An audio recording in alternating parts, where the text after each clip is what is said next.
and welcome to today's episode of Thrive After 45.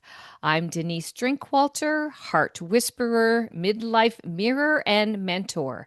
And every week, I am honored to share energy and space with inspiring guests whose stories reflect so many possibilities of thriving beyond 45. Together, we'll uncover the whispers of the heart, the power of midlife transformation, and the wisdom that fuels expansion. What if it's not too late to heal your relationship with your body, your food, and yourself, no matter how many years you've lived this way? It is such an honor and a privilege to welcome Betsy Brenner to our show today. Betsy is an author, recovery speaker, peer mentor, and the founder of Gifts of Recovery. Since the release of her memoir in 2021, she has been quietly and powerfully supporting women in midlife who are navigating eating disorders and their relationship with food, body, and self.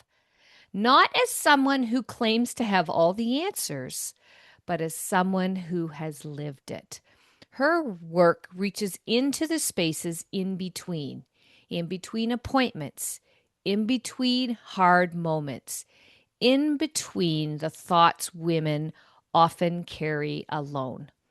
Through peer mentorship and support groups, Betsy offers something deeply human, a steady presence, a shared understanding, and a reminder that healing is not only possible, but available at any age. Her story has already impacted hundreds of women around the world simply because she chose to tell the truth. And today, she's here with us, and I cannot wait to have our conversation today. Thank you, Betsy, so much for being here with us today. Well, thank you, Denise. It's an honor for me to be here. I'm very grateful to have this time with you.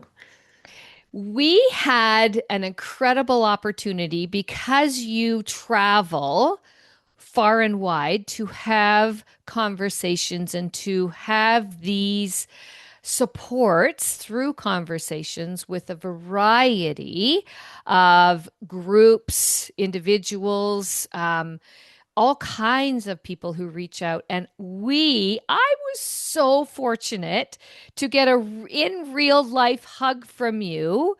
I will never forget our meetup. It was so beautiful to meet you in person. Your heart is so filled with gold. And if you ever get a chance to hear Betsy or connect with Betsy, do. You will never find a more beautiful, genuine human being ever. So I will never forget our time together, even though it was very short. But we were able to, like I say, have an in real live person hug, which is pretty rare with the number of guests that I have. So such an honor to have you here with us today. Um, where do we begin? Let's hear your story a little bit. I mean, I've been reading your book, and I'll tell you, Betsy, there have been huge lumps in my throat at moments in reading your book. And I know we've had a conversation, and I'm like, I'm working my way through because it is so profound in terms of I feel like I know you very deeply as a result of reading what I've read so far. And my heart aches so much sometimes when I'm reading. I'm teary.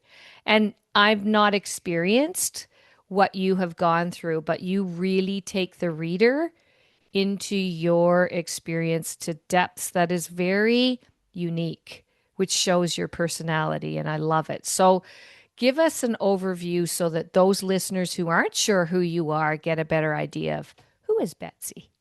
Well, thank you for that introduction. And I'm getting tears in my eyes. And I'm grateful to have this opportunity. There's been a lot of chapters to my life story, and we're still adding new ones. But basically, in a nutshell, my childhood started out as one of white suburban privilege. Always had a roof over my head, enough food to eat, mom and dad who loved me, a younger sister. But I went through difficult experiences that are hardly extraordinary, but it's because they're ordinary that so many Mm, people can relate to them. And I hear that from women around the world in emails I receive weekly. Basically, my parents were divorced when I was a young child. Again, that's very common. It wasn't as common when I was a young child back in the right. 70s, dating Yep. myself here a bit. Um, but what was profound at that point is my mom went on as if nothing happened. Whereas nowadays, I hope, and it's always a difficult situation, that there is a focus on the emotional impact for everyone involved, no matter what the Mhm. facts are, no matter what the circumstances. But it was modeled for me at a very young age that when Mhm. something bad happens, something traumatic happens, we don't talk about it. We don't Mhm. express our feelings or emotions. We just go on as if nothing happened. So that really set the stage for a childhood, adolescence, and young adulthood of internalizing any and all difficult emotions. I was Mhm. never given permission to feel, to express negative thoughts or emotions. I was never given permission to be vulnerable. In fact, that was always equated with weakness. Mhm. So I put everything I had into being strong and positive and high achieving, which I was able to do in the classroom and on the tennis court. And that made everything okay. And Mhm. it takes its toll after a while. And then in college, both my parents were diagnosed with cancer. My mom lived 14 more years, my dad only two, but Mhm. I wasn't equipped to handle their devastating diagnoses, their illnesses, and the subsequent loss of both my parents. And having very complicated relationships with both of them leads to very complicated grief. But I didn't have the emotional wherewithal to process my grief in a healthy way. So that was more feelings just internalized. Right. And it wasn't till the perfect storm in my 40s that really everything came to a head. I learned that I had struggled with anxiety, Mm. significant anxiety since I was a young child, this profound grief and loss I had experienced, emotions that were numbed for decades. And Yes. the perfect storm hit in my 40s. I was diagnosed with moderate to severe asthma. I had never had to deal with a physical illness, one that I would have to take medication for and manage for the rest of my life. It was at this time my anxiety was diagnosed. And at the same time, I'd just gotten back into tennis after 20 plus years of not playing, and I Mhm. developed this intense fear of weight gain. So my eating had been disordered for years, but I Mhm. was an athlete. I played high level college tennis, and I thought my relationship with food and exercise was just because I was an athlete. But when this Right. perfect storm hit in my 40s, my eating disorder really took hold as a way to cope with anxiety, emotions, feeling out of control, easing the fear of weight gain. But I also have to say that my eating disorder became my catalyst for healing, not just from my relationship with food and body image, but my relationship with myself. And it transformed my life, my way of seeing myself, allowing in vulnerability, learning to express those feelings, learning to use my voice. So, all those challenges, which I just really touched upon, uh, Yeah. they just culminated in this eating disorder that became life changing and a catalyst for deep healing. So long you have been carrying the weight of things you didn't even understand the depth with which it framed who you were. I can imagine there are women in the audience right now with their hand up or their head down going, "Oh my gosh, I see myself in some of what she's saying. I was not a tennis player, but I see some pieces that connect, that resonated. My body got that, ugh." Ouch, that hurts. I get that. How did your journey begin then? Because you are in so deep in your 40s. Where was the light that turned on for you? Is like, wait a minute here, or was it a gradual, how did that come about in terms of your healing journey? Well, it was not an aha moment or a flip of the switch. Yeah. A physician of mine and noticed the weight loss, which was significant in my small frame and small body during this perfect storm, Yeah. and referred me to a dietitian, and I probably held on to that name and phone number for months before I made the Mm, call. But at my very first appointment, I was diagnosed with anorexia, and I was shocked. I yeah. thought that to have anorexia, you have to be a young adolescent or young adult. Here I was in my 40s. I ate 3 meals a day. I was a mother of three, high school tennis coach, very busy with my Mm, family, community. How could I have an eating disorder? hmm So that began the long journey of, first of all, realizing that anybody at any age and any body type can develop an eating disorder at any time. I mm. also had to learn that my eating disorder wasn't about the food. I'm like, how can an eating disorder not be about food? And that was the Right. beginning of learning that the Yeah. behaviors with food and exercise for me, restricting my food intake, compensatory exercise, those were the symptoms of what was going on inside. And what was on inside, anxiety, mild Right. depression, grief, feeling like I always had to be positive and strong. So the dietitian referred me to a therapist who specialized in eating disorders. And Mm, there began the journey of getting in touch with decades of internalized emotions, learning how to recognize and manage the anxiety, hmm restoring my weight, and this journey of healing. And it's never linear. There's always twists and turns and steps backwards and sideways. But I was all in, even though I was also in denial Sure. at the same time. Right. Yeah. Is there, and this might be way simplified questions, so let's go to the depths of the deepness of what's coming through for me, but is there a finish line, as it were? Is there a I'm healed, I'm okay, or you just mentioned there you slip back. Is that something that will happen throughout our lifetimes? I think, like any other illness, whether Hmm it's a mental illness or a physical illness, eating disorders are serious, complex illnesses that often have to be managed for a lifetime. hmm I always say my recovery is very strong. I don't believe there is an actual finite finish line. Yeah. I know many, many people who consider themselves fully recovered and never have to deal with the eating disorder voice ever again. hmm But the last line of my memoir is it's never too late to be a work in progress. It's never too late to heal, which is obvious, but the work in progress means we can always become healthier in mind, body, and spirit. I think hmm it's a lifelong journey. And I think if we create this illusion of a finish line, there isn't that window open for continued personal growth. Thank you for So that. I don't believe there is an absolute finish line. Yeah. Thank you for that because we talk about this a lot in our show, in the fact that my belief is if I stop learning, no matter what that needs to look like for me in whatever phase of life I'm working through and supporting myself to grow, once those days stop, my goal is that that's my last breath, as it were, because I'm not being the best me for me if I'm not continuing to learn and grow and expand, even if it's little pieces. People don't even need to know.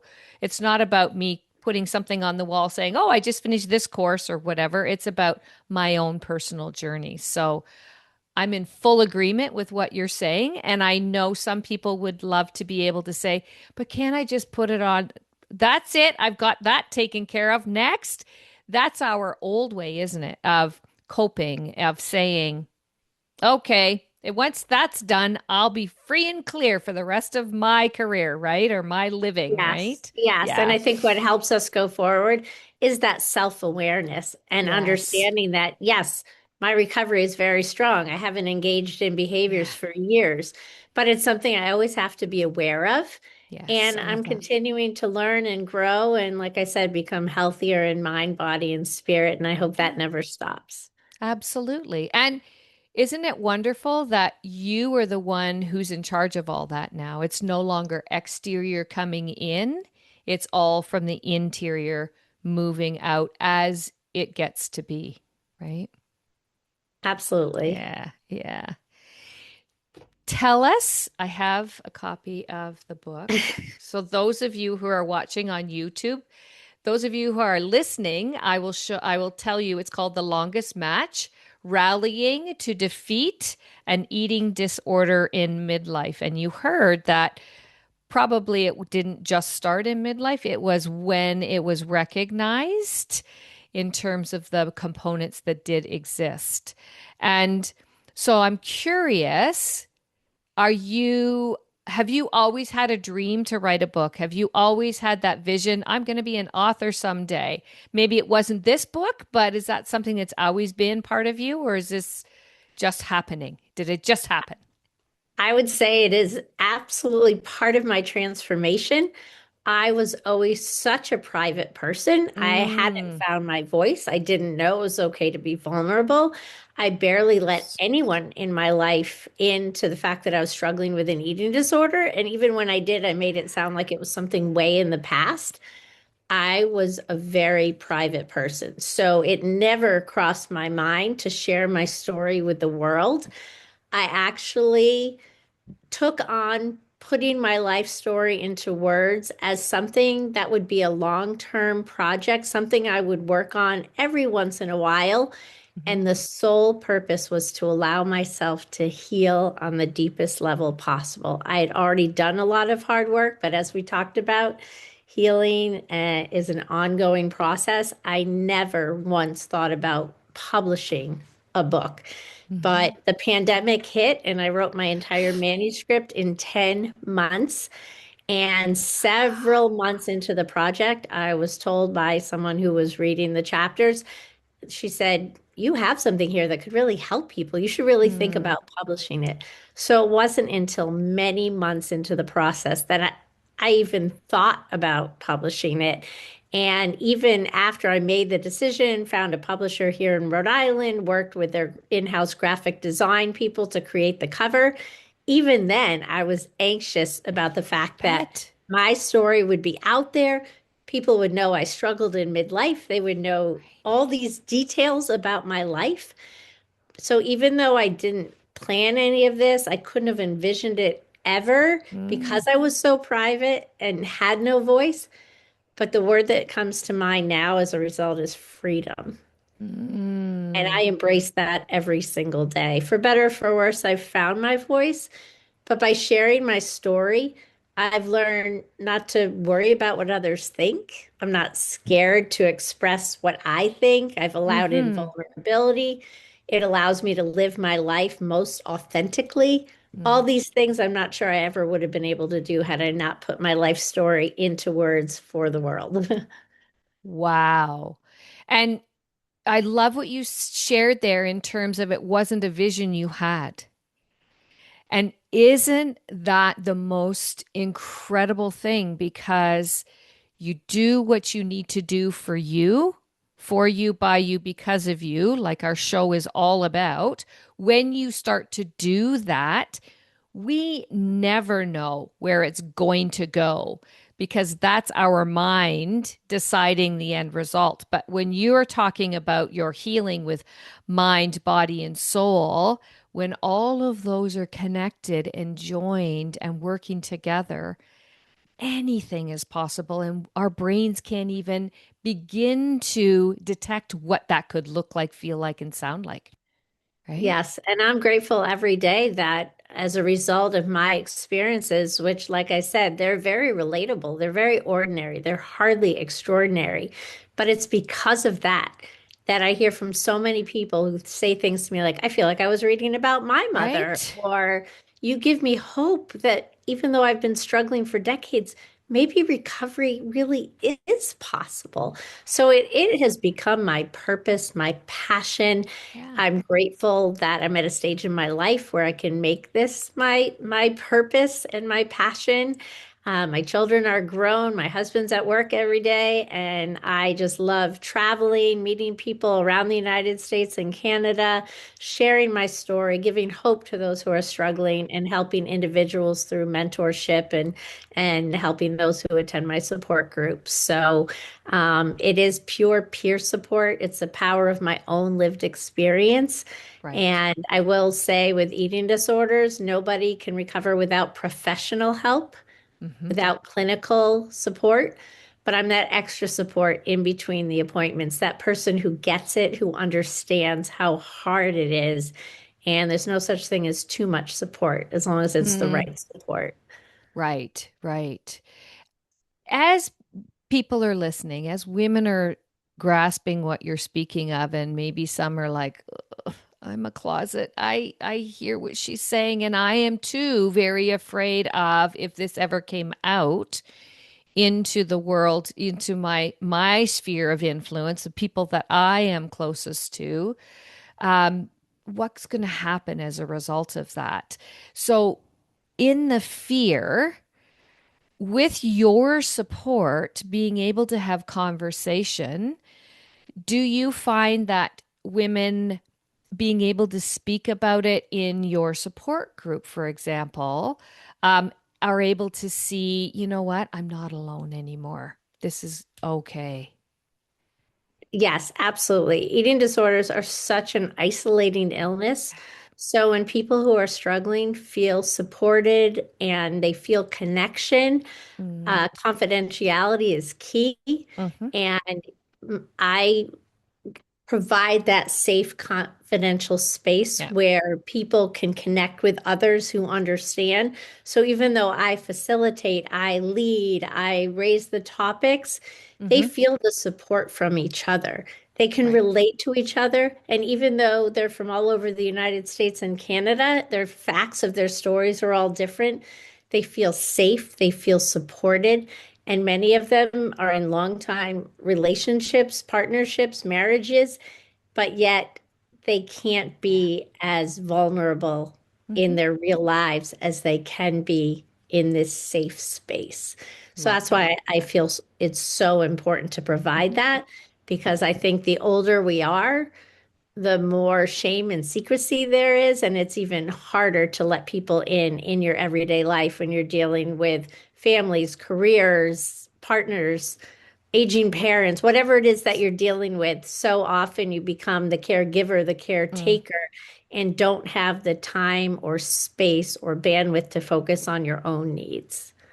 And again, one of the things that we talk about in our show time and time and time again is we as women in particular have been so used to creating the to-do lists, and our name might be on the final page, the very last, I'll look after me when everything Hmm. else is done. And we talk so much about when we don't look after ourselves in priority, everybody else is impacted because we haven't given back to our mind, hearts, and souls. So we can't be our true selves as a result. And the ice gets thinner and thinner and thinner the more you give out instead of giving back, right? Yes, And I love s- that. You can't pour from an empty cup, or on a plane, you got to put your own oxygen mask on first.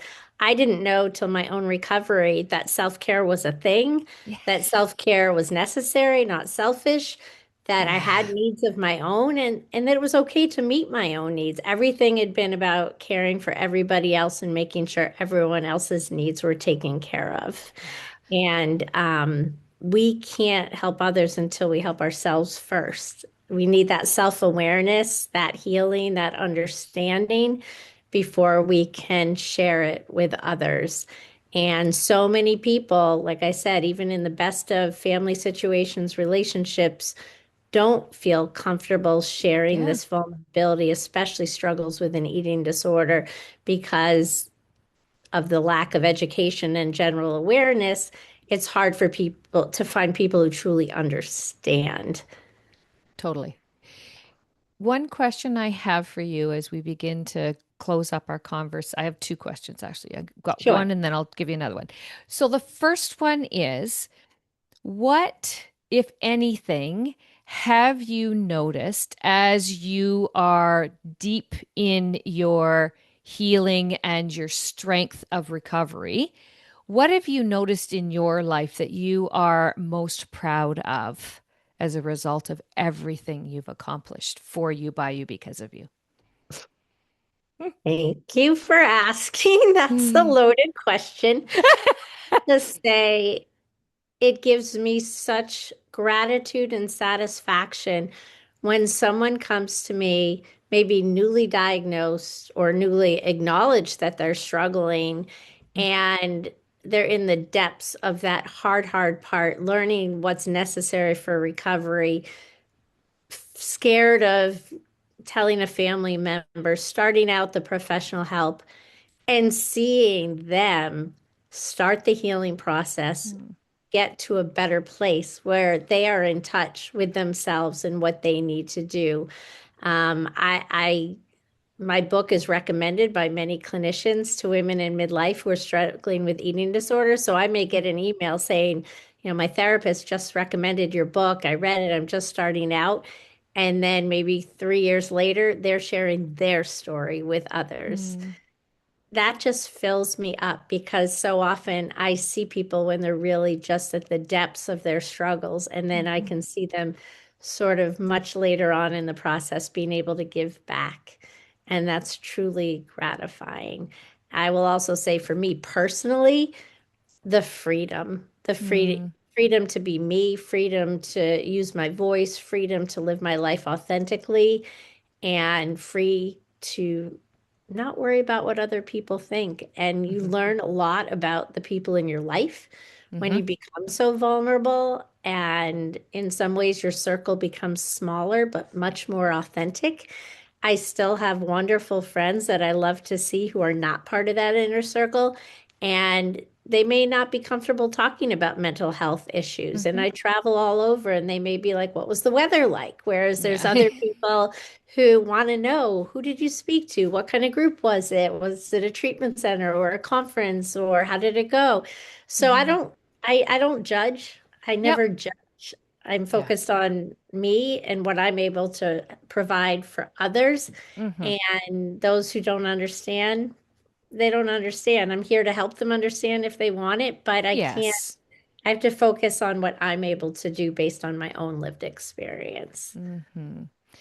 And I would love to add to what you've shared so beautifully is that without you doing what you have done over time, your modeling wouldn't exist. So you are such a beacon of not only hope, but strength and capacity, and your journey and your authenticity and where you have grown into attracts those who are capable of doing, seeing, and being in the way they need to do it.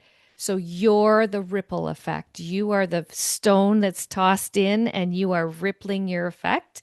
And I am so grateful for everything that you are doing in this world for you, by you, because of you first, and everything that's coming as a result of you doing you. So, Thank what you a so beautiful much, thing. Denise. I really appreciate this opportunity, and I'm just grateful to be here and share all of this. And I'm Yeah, grateful that the work that I'm doing is recognized, and only for the absolutely. fact that people need to know it's available and that healing is possible at any age from whatever we've been through. So any opportunity to share that, I really appreciate it. Absolutely. We will, as always, have in the show notes how to find Betsy. Your support groups, are they virtual as well as in person? How does that work? I run virtual support groups Okay. for women in midlife specifically. I usually do 5 or 6 week sessions, so it's a closed Yeah. group. I do charge a small fee, but I never turn anyone away who is unable to pay. Hmm. The primary goal is to help people, Yeah. and any fee goes just towards my travel and my work. But I have women from all over the United States and Canada who do my groups. And like I said, 5 or 6 week sessions. I don't put the actual dates on my website, but I share the next session always on my author Okay. Instagram, which is at Betsy Brenner author, or people reach out to me by email, which is Sure. in my book, on my website, everywhere, and will say, when does your next session begin? And I plan Right. these sessions around my travel schedule. So my in-person group is in Providence, Rhode Island, and that is for people of all ages struggling with eating Mhm. disorders, but my virtual groups focus on women in midlife and everything that we've talked Perfect. about today. Wonderful.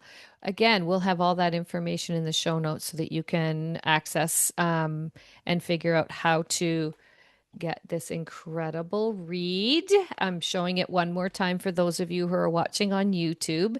And what a treat to spend this time with you. Is there anything we haven't talked about that you would love to make sure our audience hears, that is going to make sure that they know how important and valued they are as an individual?